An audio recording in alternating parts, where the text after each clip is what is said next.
Good morning, everybody. It is Wednesday, March 25th. Post-run walk-off here, and absolutely gorgeous 57 degrees. The first time in months I haven't had to wear all kinds of layers of clothing. Anyways, in my run and reflection, I've been thinking about the question, why bother? Which of us haven't experienced that, whether it's as parents, wanting our children to understand and get something and why we do what we do. And often for many of us, it's trying to impact the world around us. I felt the Spirit move in my soul and say, do an inspiration inventory. And so I'm going to do a quick inspiration inventory and identify all the ways that God has so profoundly blessed me in just the last week. And this is just sort of random. So, number one, the pro-life legislative breakfast, a few hundred people standing for life this past Friday. Jeff Barefoot doing amazing work, trying to shine a bright light on the nefarious actions of abortuaries in Toledo and Columbus. Just so proud of him. And Derek, forget his last name, sorry Derek, State House representative who shared a beautiful story among others, just a very eloquent speaker. Spoke of his sister and a beautiful story of early on in her pregnancy thinking that the child had a particular disease and would not survive. And usually they recommend abortion.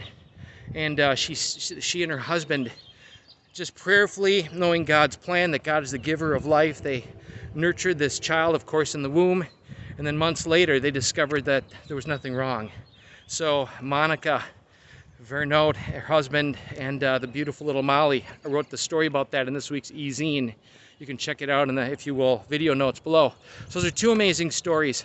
Then Saturday, Damascus had what they call an outpouring. Yes, the worship was great, and it was a room full of hundreds and hundreds of people. It was really awesome. Joseph did a beautiful job. Meredith did a beautiful job. The team did great. What was most moving for me was the worship in the hearts of those who received us.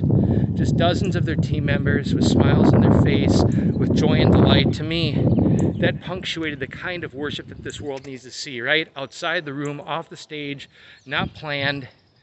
As I would say to my children, and especially, somebody like Joseph who's very gifted. He's opened for Phil Wickham in concerts, and God has a lot of great big things unveiling in his life. But I think the heart of it is this reminder that revival is wherever you are. You right now, whatever you've got in your life, as you're thinking about it today, revival is wherever you're at. Our children have over 100 cousins. That's really awesome, isn't it? Anyways, the Schluter side, because there are some significant health concerns with one of my nieces, two of my sisters-in-law have had some significant health things. Our daughter Catherine, you know about her challenges. We're praying the litany of St. Joseph, which is pretty amazing. So we're united with the Schluter family. That's an inspiration to us. Another, on Friday, I met a guy named Jonathan Jakubowski.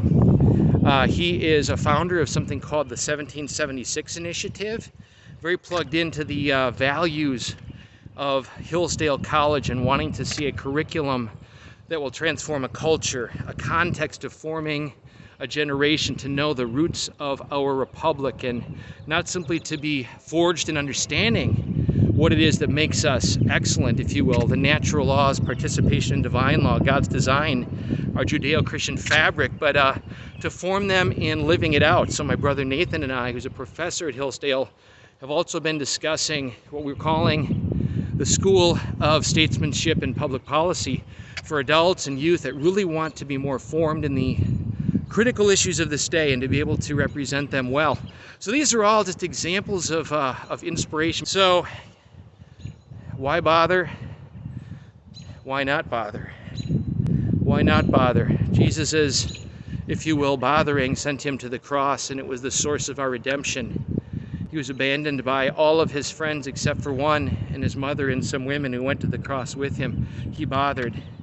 He bothered for one reason, because the Father asked him to.